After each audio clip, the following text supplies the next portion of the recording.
Hey guys, how you doing? My name is Lena and welcome to another video.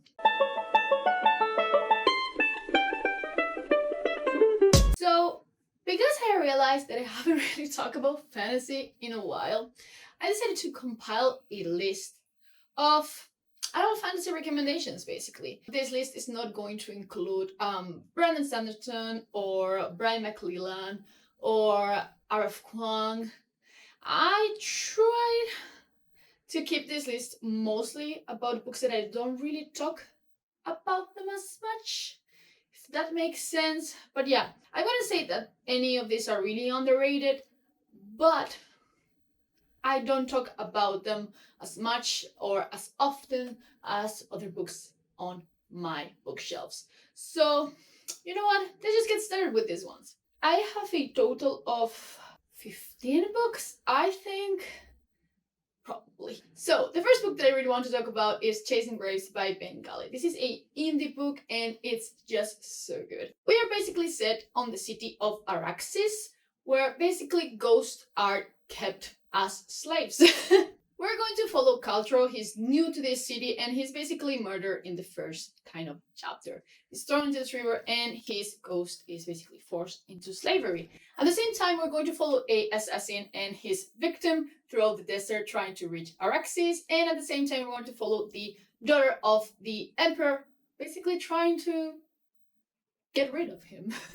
But yeah, it's such a unique book, and the concept of the death is just so cool and so fascinating. So I will highly recommend that you check it out. Then I have a I would say that is a very well-known series. This is The Painted Man by Peter B. Brett. This is book 1 in the Demon Cycle. In this one, we follow Arlen. He lives in this world full of demons that come out at night and basically murder everyone in their path. But everything changes one day once his mother is killed, and he decides that it's been just enough, and he just goes out on the open and basically try to hunt demons. It's just such a good first book. The first 2 books in this series are great. It has like a little bit of a change in the 3rd book, but still, I really love this series, and I love the way that it went. But yeah, I would highly recommend that you check The Painted Man out.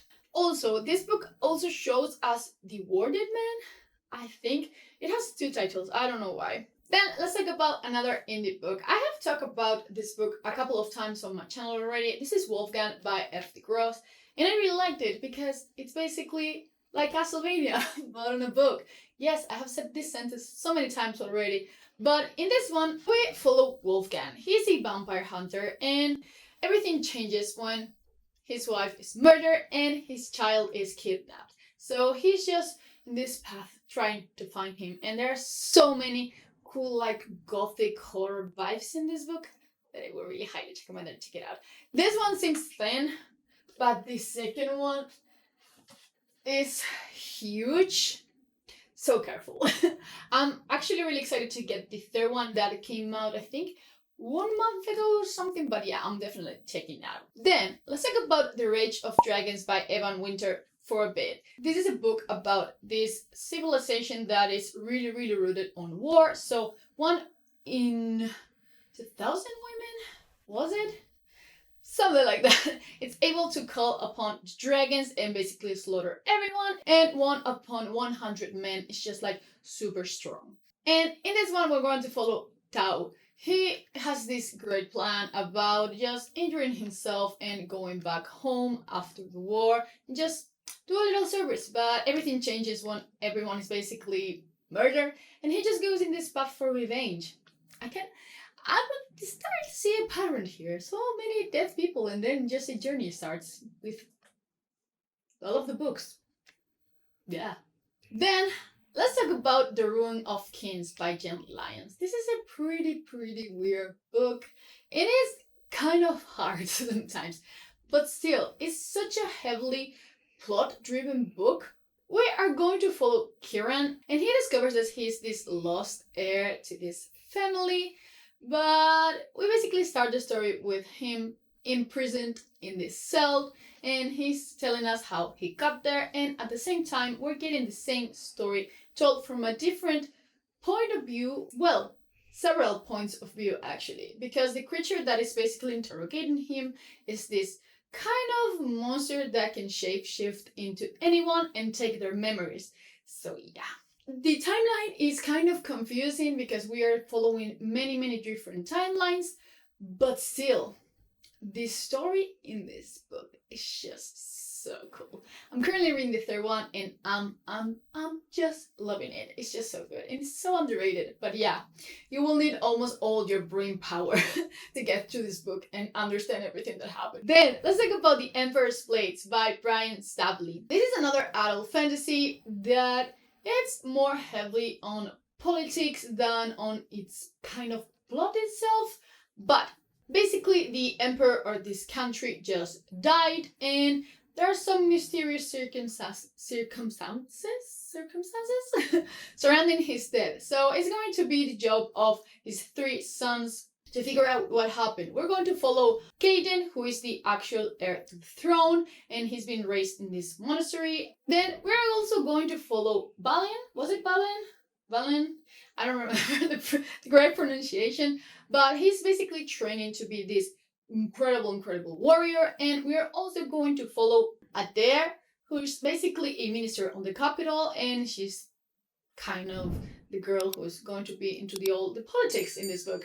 But yeah, it is actually a great series. I still need to read the third book, but the endings on each of these ones are so good, especially in the second book.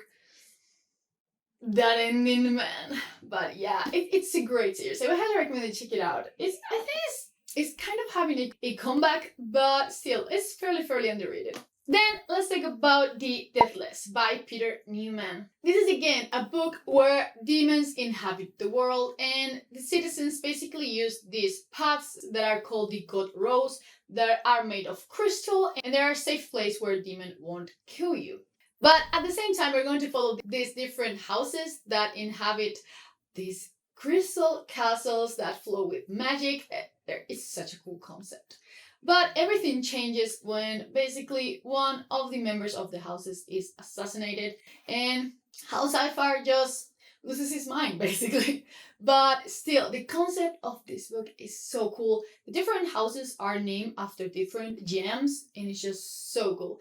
Again, I won't say that this is more of a political fantasy, but there are some kind of machinations between the houses and who is going to have the access to the power. That is really good. But oh, there's one scene in the forest where the demons that is so cool. I mean, then let's talk about Mage's Blood by David Hare. I've talked about this book a bit on my channel, but still it's highly underrated. So I'm going to say everything again and again until more people pick this book up, basically. I've said a couple of times that Mage's Blood is basically the definition of a political intrigue fantasy. And it's a very slow book, but still, it's fantastic. So, in this one, we follow this world that is divided into two continents. They are not in touch with each other. In fact, they are almost always in war with each other. But once every 14 years, there's this bridge called the Leviathan Bridge that comes out of the ocean and connects both continents. So we're going to try and find out if they are going to war, what is going to happen, what's going to happen with the mages, what is going on with the armies and everything like that. And there's actually shit ton of magic in this book. With being just kind of a morsel book, there's still so much magic in here. But yeah, it's great. I highly recommend if you don't mind slow books. Then, talking about slow books, let's talk about The Blade itself by Joel Abercrombie. I don't talk about this series much on my channel because even though I liked it, it's not something that really resonates with my style of reading. It's a really heavy character-driven book, and I'm so much more of a plot-driven person that even though I liked it because the characters are amazing, I'm kind of meh about it. I have given books 1 and 2 4 stars both. I think they are great, they are incredibly well crafted, but still, I can't seem to find the plot in these books, and I only have to read the third one now. And I kind of don't want it because, as I've told you, I don't have like a plot.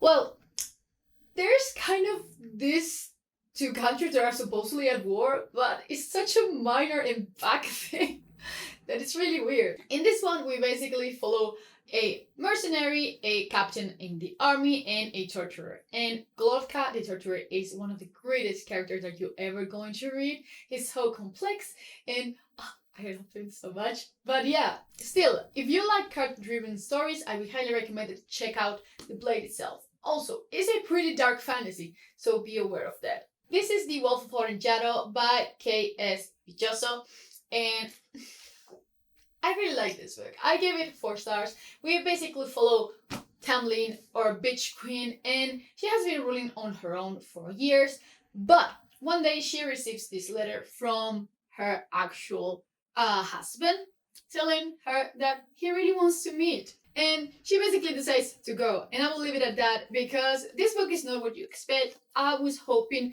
for a kind of, again, more political fantasy, The Mysteries of the Court. But no, this is actually more of a travel story. But still, it was great. It's an Asian-inspired fantasy, and I would highly recommend you check it out because Tamlin is such a good character. She's fantastic, and I can't wait for the sequel. Then we have The Gutter Prayer. It's a very, very recent read of mine. This is by Gareth Hanrahan, and this is a very weird book. It's mostly a standalone, even though it has a continuation. It's more of a companion than an actually direct sequel. But still, this is a book about a band of thieves that pull out this great job and steal something that it really ends up not being what they were expecting. And I will leave it at that because the plot in this book is great and it's fascinating, and it's better if you just figure it out for yourself. But still, this is a more, again, dark fantasy. It has some horror. It has some horror elements to it, so beware of that if you don't like that. But still, I loved the world building in this book. It's fantastic. I really, really enjoyed the plot. I would say that its characters are like the most meh thing, but still, I enjoyed it so much. I really like exploring the concept of religion in books, especially in fantasy books. So yeah, this was really, really heavy on that, and still, I loved it so, so much. I will highly recommend you check out The Gutter Prayer. We only have 4 more books to go. Then, let's talk about The Shadow of What Was Lost by James Islington. So, I will highly suggest that you read this if you really like fast-paced books. This is actually lacking some pause sometimes because so many things are happening at the same time that you might be a little bit lost. But still, this is kind of like, how's it called? Sometimes they say that this is similar to The Wheel of Time. I think that it just says it in the back, but I will 100% say that this is more similar to Brandon Sanderson than anything else. But still, some people find some similarities. I don't really find them.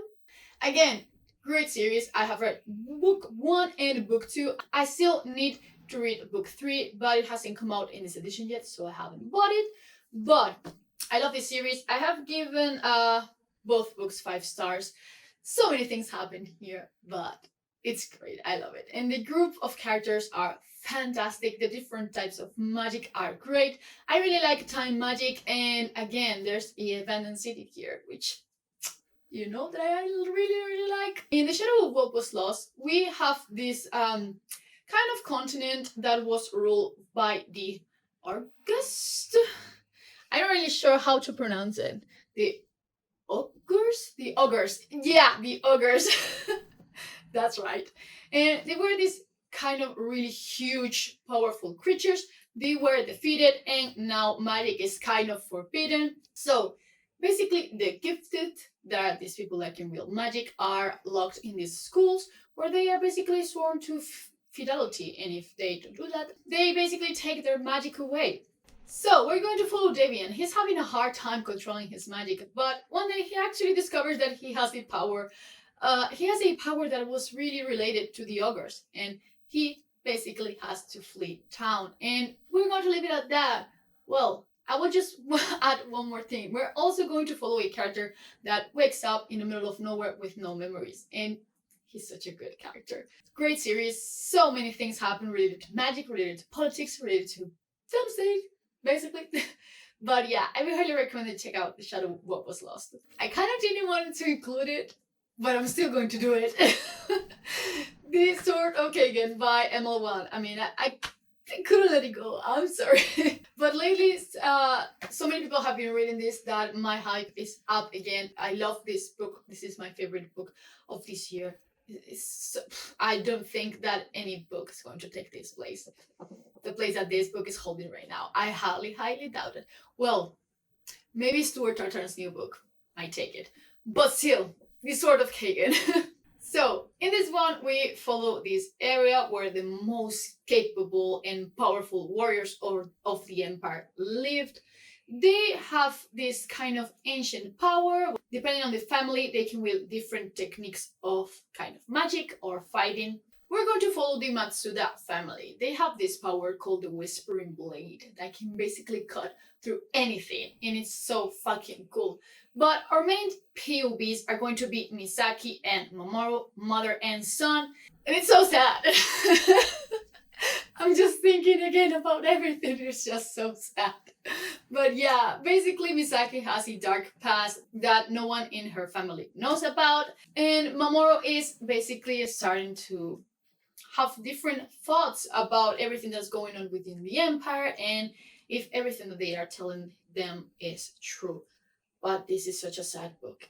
But it's such a perfect book. It's so good. It's so good. I want to reread it so badly, but I'm not ready for it. I don't want to cry like a baby again. Then, second to last, we have here The City of Lies by Sam Hawk. Yes. This is the first book in the series, but actually the second book is also going to be like more of a companion. In this one, basically, we're going to follow two brothers. The first one is Jovan, and he's the taster? How is it called? Well, he tastes the food to see if it's poison. I don't know the word for it, but he's the master of poisons and chemicals in the court, and at the same time, we're going to follow his sister, and she's basically a spy, and she's such an interesting character. Both of them are going to be stuck in the city under siege, and yeah, this book only takes place during the siege, so it's a very kind of slow, more center fantasy, but still, it's highly underrated. But again, it's a bit slow, so you might not like it as much as I did, but as always, I really like slow books. I don't mind at all that a book's slow if the payoff is great, and it was great. The last kind of third of this book is non-stop action, so don't be fooled by the first pages, but still, this was so interesting. I can't really wait to read this sequel, well, the companion, because it's coming out on December, I think, but yeah, I can't wait. And then the last book that I want to talk about is Foundryside by Robert Jackson Bennett. This is more of a popular book, but I haven't really talked about it that much on my channel. Still, I really enjoyed it. It's set on a more kind of Venetian type of setting, where everything is more kind of a industrialized fantasy, if you know what I mean. And we're going to follow Sansia. She's a thief. Again, so many thieves in fantasy. Wow. She takes this job and steals this key. What happens? The key actually talks. In this world, magic is a bit weird, but it's super cool. You basically write these sigils on objects and makes them do some really weird shit. For example, you can write on wood and make it behave like steel, for example, which is so fascinating. The magic system here is great. I'm really excited to read Shortfall because I felt like this book was mostly setting for the next books, basically. But yeah, there are some scenes that are great, and the humor in this book is fantastic. And the humor in this book is fantastic. So yeah, check out Foundryside. Yeah, I think that I did 15. I might be wrong. I might have forgotten something. But yeah, those are basically all. Let me know if you have read any of these books and how they make you feel. And again, if you have more adult fantasy recommendations, let me know, because I'm starting to go back to fantasy because I have some fantasy books on my TBR this month. But yeah, that's going to be all for today. I really hope that you enjoyed it, and I will see you in the next one. Bye!